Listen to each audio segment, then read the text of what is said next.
기획행정위원회에서 의정활동 중인 김미선 의원입니다. 먼저 기록적인 집중호우로 큰 피해를 입은 분들께 깊은 위로의 말씀을 전하며 조속한 피해 복구가 이루어져 하루빨리 일상으로 돌아올 수 있기를 희망합니다. 본 의원은 오늘 5분 발언을 통해 정부가 소멸 위기에 직면한 비수도권 지역의 위기 대응과 인구 활력 정책을 추진하도록 지원하는 지방 소멸 대응 기금에 우리 익산시의 빈틈없는 대응체계 구축 마련을 강조하고자 합니다. 익산시의 저출산 고령화로 인한 최근 10년간 인구 감소는 10.7%이며 청년 인구 26% 감소, 노인 인구 37% 증가, 생산 가능 인구는 13% 감소했습니다.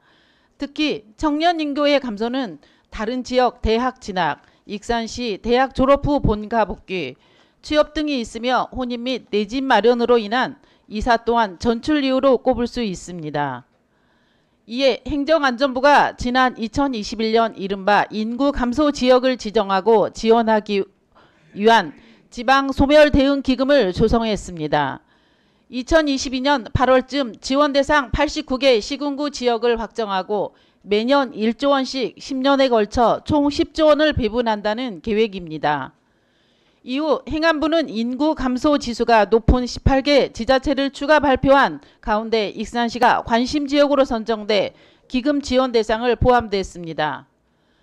1조 원을 기준으로 기초단체의 경우 전국 226곳 중 인구 감소 지역으로 지정된 89곳에 95%를 지원하고 나머지 5%는 인구 감소 관심 지역으로 지정된 익산을 비롯한 18곳에 지원하게 됩니다.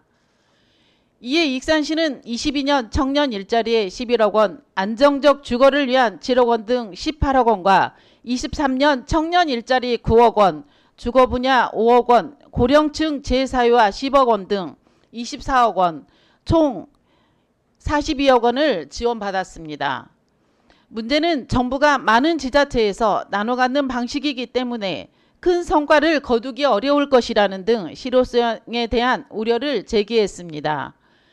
주무부처인 행정안전부가 최근 발표한 2024년 지방 소멸 대응 기금 제도 개선 방안에는 지역 활력타운 조성사업이나 고향사랑 기부금, 지역기업 혁신 공모사업 등을 기금사업과 연계토록 유도함으로써 시너지 효과를 높인다는 것입니다.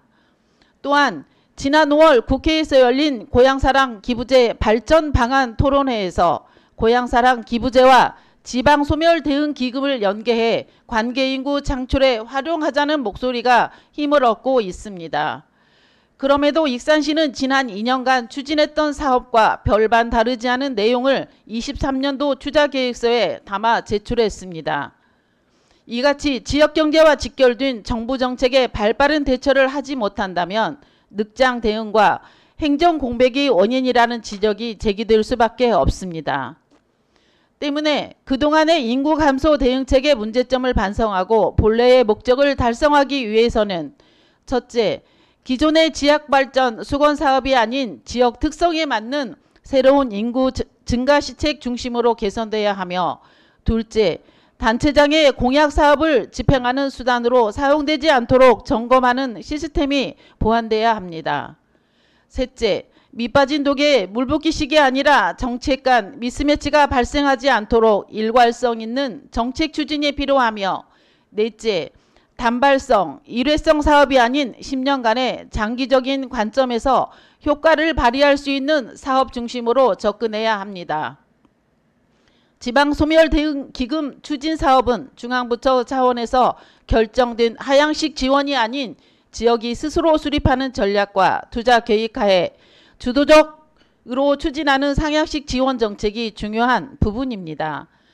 정략적인 구호나 주장이 아니라 지방 소멸의 위기를 극복하고 국가 균형 발전을 도모할 수 있는 진정성 있는 지방 소멸 대응 기금 사업이 시행되기를 간절히 기대하면서 이상 5분 발언을 마치겠습니다.